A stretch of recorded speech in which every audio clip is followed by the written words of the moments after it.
Ayan siya. Okay, first of all, we want to thank you for being here. Hindi madali to share your story, to share your being vulnerability, to share your journey as a single, as a broken, as a married. So, our topic for today is pure joy. So, Let's start with Sis Nori. Sis Nori, are you ready? So, Ready. as we go through our season of singleness, syempre meron tayong times na nahihirapan tayo. Tinatanong natin si God, kailan na ba? Nasaan na ba si the one? Kasi, as for me, mahirap. Diba? Lagi naghahanap. Siya na ba? Every time na we're going on dates, is he the one? So for you, how do you find pure joy being single? What gives you pure joy? For me, before this, actually, parang napaka-emotional ko for 1 week. Then, Saturday, sabi ko, Lord, soon I will testify with your grace. Then that night, I received an invitation to be one of the panelists tonight. And for me, kung magiging emotional ako, dahil yun sa joy na nararamdaman ko with the Lord. And for me, pure joy is living the life that God calls you to do. Kasi pag andun ka sa will ni Lord, ramdam mo talaga yung peace, kahit na may problema ka. Pero hindi ka bothered, hindi ka worried.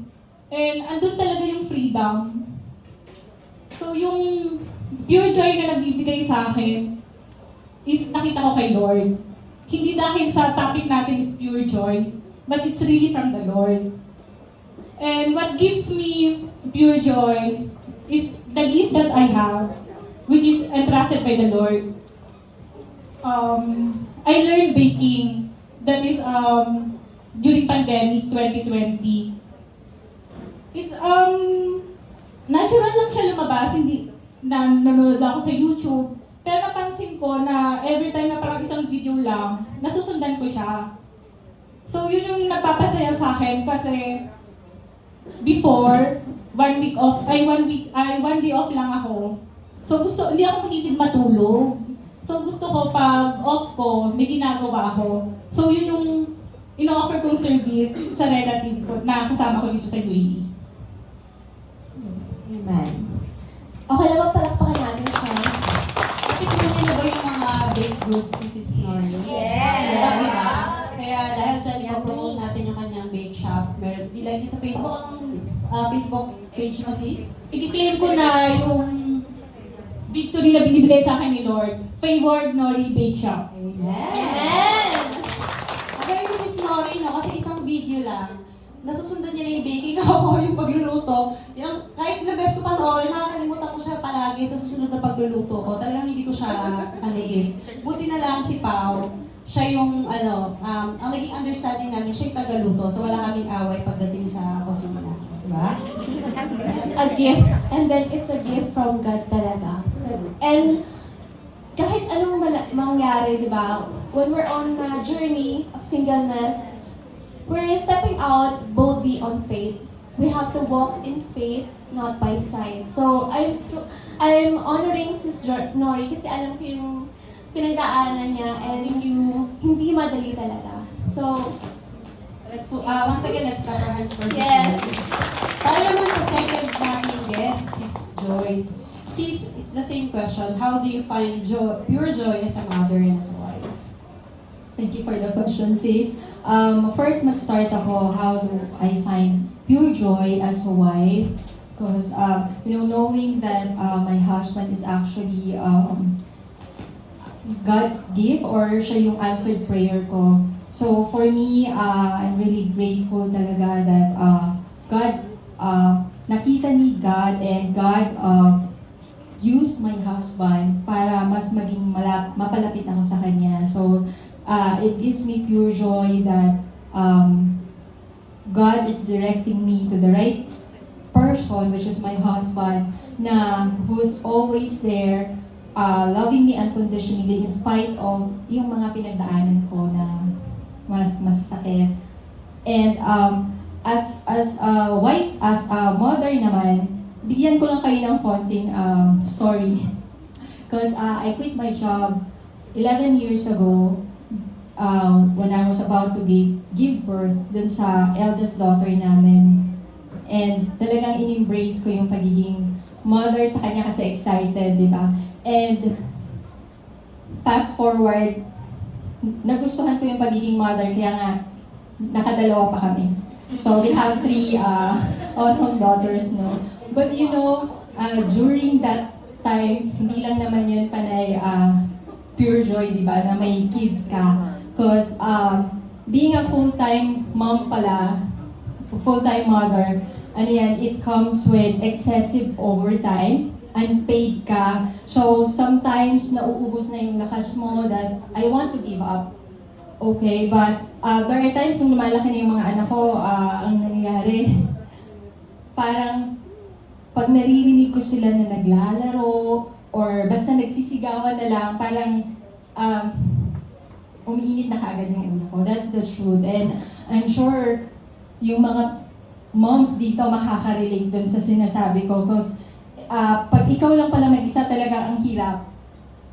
But, you know, it's overwhelming, but the truth is it's fulfilling at the same time. So, how do I find pure joy dun sa pagiging mother ko is yung noise na sinasabi ko is actually yun yung pure joy ko din. Yung noise, yung pagiging playful ng mga kids ko.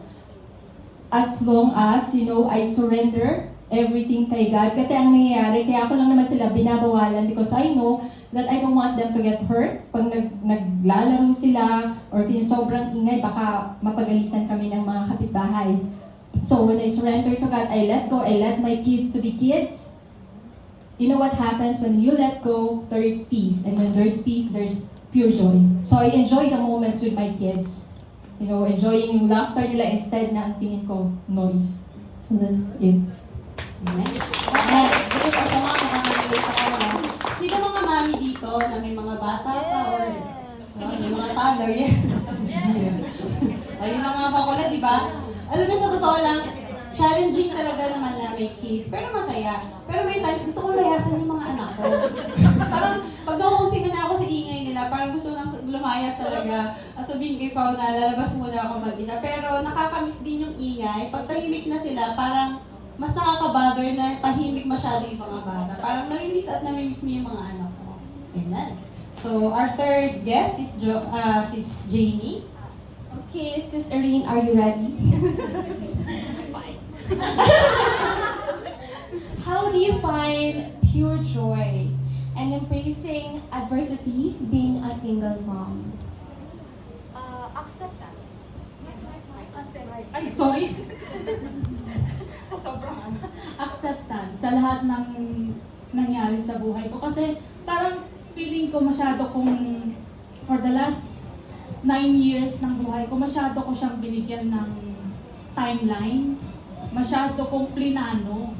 Which is, according sa plano ko, bakit Lord baliktad?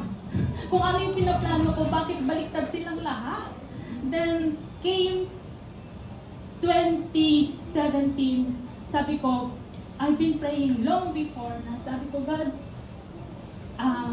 happy marriage, God. Yung marriage, akin. Akin, God. Sabi ko ganun. Then, nag-crash. Nag-fail. Naghiwalay kami. Then, after a year, sabi ko, kailangan kong bumangon. Nung mag-start na kami ng LG, umattend ako. Kailangan ko nang bumangon. Sabi ko, itatayo ko. Then, after that, again, ang prayer ko, sabi ko, God, hindi naman siguro matatouch yung trabaho ko. Sabi ko, kasi ako yung pinaka-main source ng income. You know? Being mother, saka sa nanay ko nga. Then, again, end of 2022, natanggal ako sa trabaho. Then 2021 again, sabi ko, 2021 I was scam, big money. Sabi ko, Lord, bagyong-bagyo naman. Then after that, naisipan ko mag-apply sa ibang bansa na peke. Lord naman, sabi ko, bakit sunod-sunod naman? Then nag-pray ako, sabi ko, Lord, kunin mo na lang ako. Kasi bagyong-bagyo, parang di ko makayanan, sunod-sunod. Tapos sabi ko, Lord, yung inaalala kong nanay ko, anak ko, andiyan ka naman. Sabi kong gano'n. Bigay ko na kay Clarence kasi wala naman silang anak. Yung kapatid ko kasi sabi ko, kung kukunin mo na ako, God, it's enough to save my soul. Sabi kong gano'n. But then, it takes years to process sa mga nangyaring bagyo. Until, sabi ko, wala na akong lakas, napagod na ako, pagod na ako. Until sabi ko, 2023, start ng 2023, wala na akong trabaho. Wala akong concrete plano. Hindi ako nagtrabaho for a few months kasi talagang pagod na ako. Until sabi ko, Lord, ikaw nang bahala, provision and everything, ibabangon ko, itatayo ko kasi nandiyan ka. Sabi kong ganon. Tapos pumasok na ako ng trabaho through the encouragement of sisters na sabi nila sa akin, why don't you try home care? Sabi ko, ang boring, mag-i-stop ang buhay ko dyan. Ang boring. Titigil ang oras ko kasi I want people around me. But then, I so thankful, grateful kasi mahal na mahal ako ng trabaho ko. Mahal na mahal ako ng trabaho ko kasi inaccept ko na in-embrace ko na na eto na yung life ko. Despite sa mga napagdaanan ko. Reflecting back, today, sabi ko, thank you God. Maski na-scam ako, nangyari mga yon.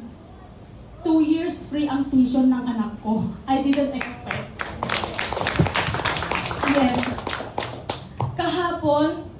Kahapon, I'm claiming it as my reward sa mga adversities na nangyari sa buhay ko. I received a phone call na sabi sa akin na okay na daw yung work permit ko.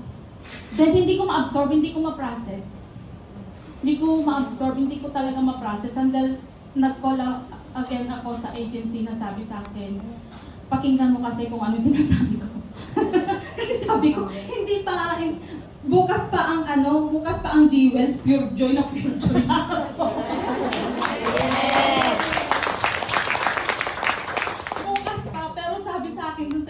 Sabi ko, okay na yung work permit mo, pero mas excited ka sa sinabi kong accommodation mo. Pero yun po, acceptance, and then sa nangyaring yun, I become more closer to God kasi the faith, I have more faith to Him na mababago ako. Sabi ko, Lord, renew me, change my heart, clean my heart. I become into more prayers, more on adoration. Kasi yun ang sabi ng nanay ko sa akin, nung nababagyo ako, sabi niya sa akin, sabihin mo sa akin kung saan ka nahihirapan. Kasi pag-pray kita, nandito lang ako. Pati yung mga anak ko. Minsan, ang pure joy sa akin, embracing those adversities. Yung anak ko pang nagre-remind sa akin, sabi niya, Ma, there is God. I'm here for you. So I praise God. Thank you. Amen. Sometimes kasi, sisters, sa life natin, we're trying to control everything. Our career, our chosen career, mas gusto natin dito, pero dinadaan tayo, nililid tayo ni God here on a better place. But we don't know that, right? So we have to just step out, take a leap of faith, because hindi natin alam until we take a step out of faith. And when we surrender to our God, kahit na isip natin, ay, mali yan, diba? Sometimes, we just need to trust in Him. Kagaya ng mga sisters natin dito, we all face our inner battles. I've been bullied before, I've been dating a lot, and last year lang, I surrendered my life to God, and sabi ko, Saturday, it will be only you, God. Saturday, Sunday, only you, God. Before, I used to search Google how to make a man fall in love with me. Now, I want to, how do I serve you better, Lord? Because I want to be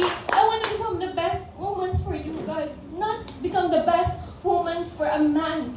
Because no one will complete us. Only God can. And yun yung sinasabi kanina pa ni Sis Red. No one can complete. Our job cannot complete us. Meron tayong mga adversity, pero there will be a pure joy. There will be a miracle after that. And yun. Meaning, sino ang nag-google ng gano'n? Hindi naman for love you. Mami na, tayo-tayo lang. Secret lang yun, ah. Grabe, hindi ko akalain si Jamie. Nag-google Yes. ka ng gano'n. Kasi during Kahit my no judgment, natanong ko lang naman. during my single years, talaga mga college years, lahat ng friend ko meron na, ba't ako wala? So I question, I chase a guy, I pursued, nag-travel pa ako para makapag-date, only to end up finding myself more empty. Sabi ko, Lord, bakit mas empty ako ngayon kahit may holding hands ako? Ngayon, I'm not HHWW with a man and holding hands with God. I'm walking with Him. Tandaan, i-quote niyo yan sa Facebook na, i-post niyo kagad. Pero I agree with Sis Jamie, no, na parang kahit na minsan sa dami ng naisip natin kulang sa buhay natin, pero pag wala talaga si Lord sa buhay natin, parang lagi kang may chine-chase, lagi kang mahinahanap. Pero once na ang inuna mo ay ang Diyos, sabi niya, seek the Lord first, and everything shall follow. So gaya niya na dati naghahanap ng one true love, ngayon, hindi na yun hindi na yun yung focus niya, but it's the Lord. Amen? So, palakpakan muli natin si Lord, ang ating mga guest. Let's proceed to the next question, Sis Jamie. Next question. Sis Joyce, finding joy in Jesus, how has this experience shaped and deepened your character, relationships, and belief in God? And how you pass it on to your children? Ang sarap, ang gandang ng tanong, no? Finding joy in Jesus. I read this and I quote, joy is not the absence of pain, but the presence of God. And it's true, because kung hindi ako naka-experience ng pain, kung wala akong mga struggles before, siguro wala ako dito ngayon. Wala akong i-share sa inyo kasi I'm so busy chasing my life, enjoying my life. But because of those struggles that I experienced, I long for God. Mas naging deeper yung relationship ko sa Kanya, and it molded me to be a better person right now. Kaya I have the chance to share it and pass it on to my children. So, how I'm passing it on to my children, 3 letters lang, PBS. So, pray always. Sabi namin sa mga kids namin, pagising mo, mag-pray kayo. And then, B is, be thankful. Because it's really important that as early as that age, they will be grateful with what they have in any circumstances of their lives. Kasi they will not long for more. And next is, share your blessings. Because when you're grateful, it will be easy for you to share na talagang freely. Wala ka na hindi mo i-hold back, especially yung mga kids, di ba? Yung mga kids, alam natin yan, akin lang ito. So, at this early age, we're teaching them to do that.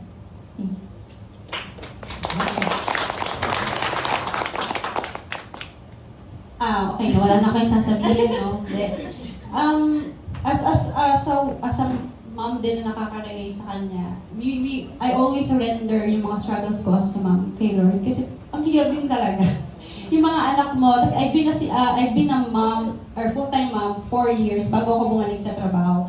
And nung times na naiiwan ako mag-isa, parang nakakapraning talaga. Sabi ko nga noon, ang nakasave sa insanity ko during that time is si Iggy kasi sobrang daldal ni Iggy. Siya lang yung kausap ko nung pinanganak ko na si Ai sa act. Tapos kami lang yung lagi mag-kausap. Ang dami kasing kwento ni Iggy. So parang lagi akong, kahit as pandemic no, so parang lagi lang din akong may kausap, lagi kang may katawanan, kahit makulit siya. Nakasurvive ako ng pandemic kasi si Carl lang yung nagtatrabaho ng mga panahon na yun. Tapos everything, we surrender it to God. Kasi talagang walang ibang, sa panahon na parang feeling natin nasa rock bottom tayo, we can always run to the Lord. And true enough, the Lord will surprise you eh. Kasi biglang nung gusto ko nang bumalik sa trabaho, sakto sa work ko, yung dati ko ring boss, naghahanap ng architect dun sa team niya. So parang, ako na lang ulit kinuha, di ba? Praise God. So, we just surrender everything and then for sure we will find our joy kahit na despite of any adversities or problems in life. Yes. And hindi man ako mom, pero as a certified tita of 5, incoming 5 na, mas na-appreciate ko yung pagiging mother. Kasi hindi madali yon. And kung nakikita na dito yung pamangkin ko, si Winter, I asked her, bakit ka napunta ng fees? Sabi niya, tanong ko sa kanya, is it about yung McDo, pa-McDonald's? Is it about friends, friendship? Sabi niya, I want to know Jesus. Sabi ko, grabe, wala akong excuse na pumunta ng, na hindi pumunta ng fees. So, grabe yung experience niyo as a mom. And amen. So, a question. Sis Noreen, how do you find life's fulfillment in your career as a single individual? For me, yung career, 2018 nung dumating ako dito sa UAE, nag-work ako as assistant accountant sa contracting company. So for 3 years, nag-work ako doon kahit na 1 day off lang. Yung ticket is every 2 years. So nag-pray ako nun kay Lord na, Lord, sana makalipan naman ako sa city para makatipid ako sa bus. Sana mas mataas yung sahod. Sana 2 days off, tapos yearly ticket na. And with God's grace, nakuha ko yun noong 2021. Tapos nung nasa work na ako, syempre excited ako, new company. Okay, yung package na pinapipray ko, nakuha ko. Pero yung first 3 months ko, nararamdaman ko na, ba't parang hindi ako para dito? Despite na nakuha ko yung pinapipray ko. Tapos parang na-realize ko na, hindi pala hindi mo pala mararamdaman yung joy nang dahil lang sa material things. So, pero tuloy lang, tiyaga lang sa work. So, habang nag-work ako, biglang nagkaroon sa company na magkakaroon ng change management. So, from there, parang pinagpipray ko na, Lord, saan mo ba ako dinadala? Kasi parang may mga na-unfold na hindi ko ine-expect. Tapos while praying, bigla na lang niyang pinakita sa akin kung saan ako papunta. So bakit hindi ko pagkakatiwalaan si Lord? Kung siya na mismo yung nagbibigay, kung siya na mismo yung nagpapakita kung saan ako pupunta. For He is the way, the truth, and the life. So, naghanap ako ng work. Pinag-pray ko ulit yun. Nasabi ko, Lord, sana pag nakalipat ako ng company, malaki yung company. Yun din, yearly ticket, 2 days off, malaki yung sahod. Tapos, kung malayo man, Lord, sana may pa-service. Kung pwede rin, Lord, bigyan mo ang bonus. Tapos, Lord, kung pwede, yearly incentive. And true enough, the Lord is so good. Na-invite ako for interview for an international oil and gas company sa Usapa. So, habang nag-exam ako, after nun, parang naramdaman ko na, Lord, bakit parang pag nakuha ko yung work, hindi ako magiging masaya dito? Later on, mag-iipon lang ako, tapos magre-resign ako. So, nagpipray ako. Pagkatapos nun, parang tuwing maghahanap ako ng work, nalulungkot ako. Tapos inisip ko, Lord, bakit ako nalulungkot? Di ba dapat mas malungkot ako kung mawalan ako ng work? Pero nalulungkot ako na naghahanap ako ng work. So, mula nun, naghanap ako ng spiritual leader na mag-a-assist sa akin. Kasi parang hindi ko maintindihan kung bakit ganun yung nararamdaman ko. Hanggang sa parang sinabi ko sa friend ko na, paano kung ipreso ko yung passion ko? Tapos sabi niya sa akin, wag! Tapos nung sinabi niya sa akin yan, hindi ako nakatulog ng buong gabi. Tapos inisip ko, bakit hindi ako makatulog? Tapos naiiyak ako. Tapos habang nagdadasal, alam ko nire-reveal na ni Lord kung saan ako papunta. At alam ko hinihingi niya sa akin na leap of faith ako. Pero parang sinisip ko, parang ang hirap kasi bakit ka magre-resign sa work? Paano yung visa mo? Paano yung rent mo? Tumutulong ka sa family. So paano sila? Tapos dahil na-invite ako for interview, binalikan ko yung journal ko. Tapos sinulat ko pala doon na, Lord, later on, gusto ko mag-business para ako naman yung makapagbigay ng work sa iba. Tapos dito din I know, parang ina-unfold na pala sa akin paunti-unti. Kasi parang sinulat ko sa journal ko na, Lord, December 2023, full-time baker na ako.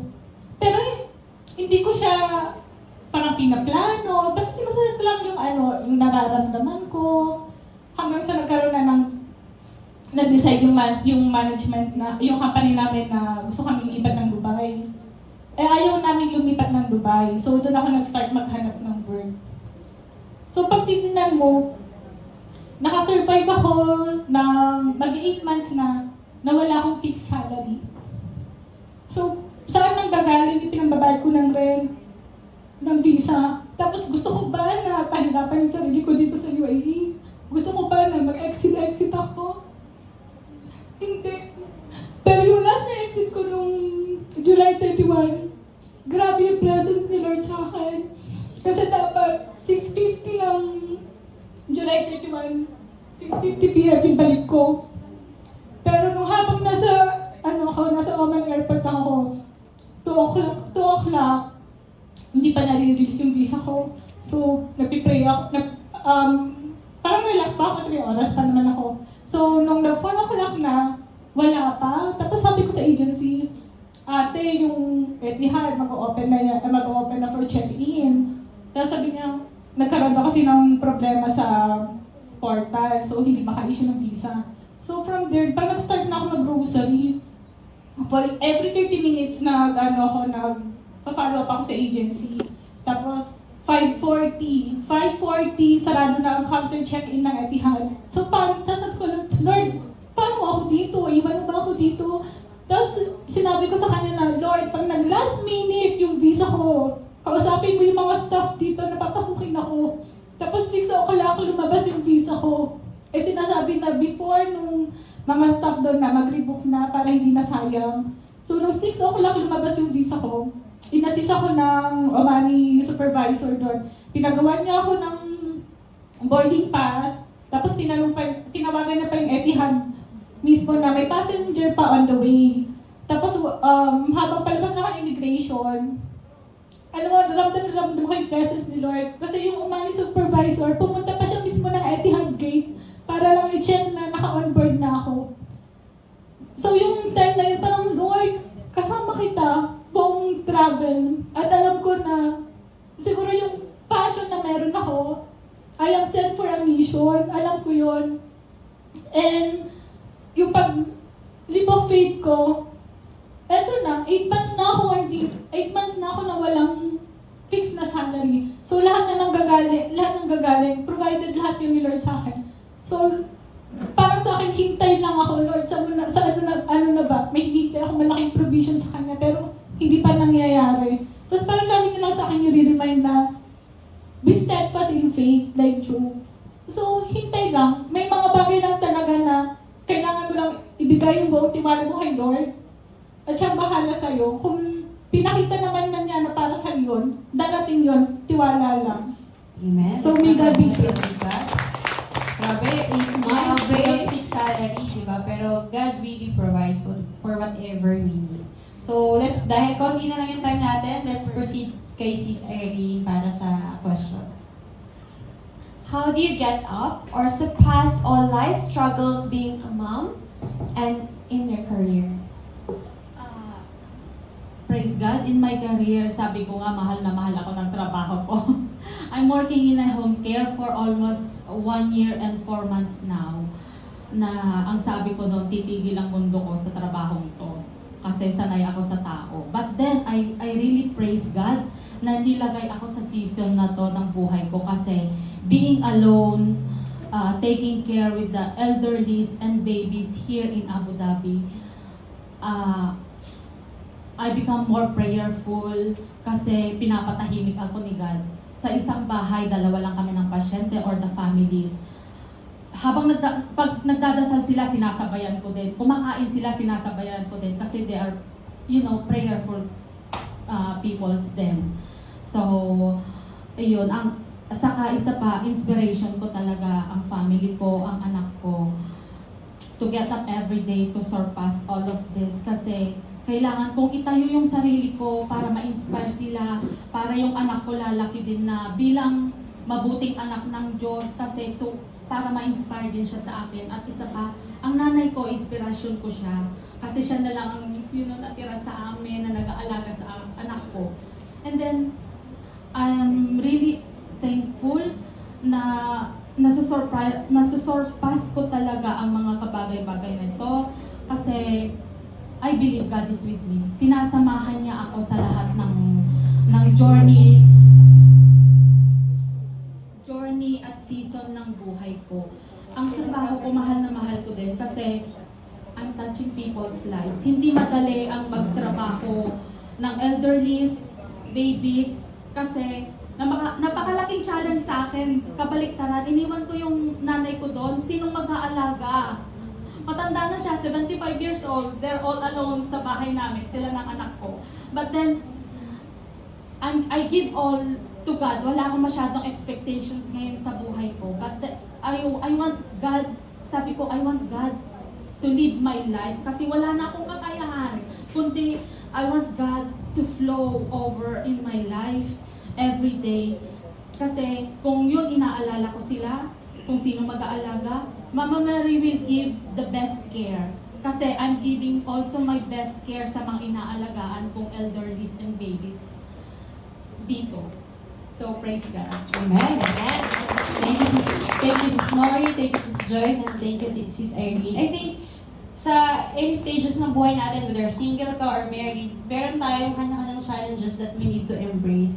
And the common thing din sa kanila, despite of the challenges in life, is they always go back to Jesus, to the source of the strength, to the source of hope. Kasi yun lang talaga yung pangahawakan natin. Ang Diyos lang talaga yung pangahawakan natin. So, walang exempted sa atin sa lahat ng trials, but nandyan lagi ang Diyos na magbibigay sa atin ng lakas, ng pag-asa, ng liwanag para malagpasan natin yung lahat. Amen? Amen. And resilient means being, kahit na mahirapan tayo,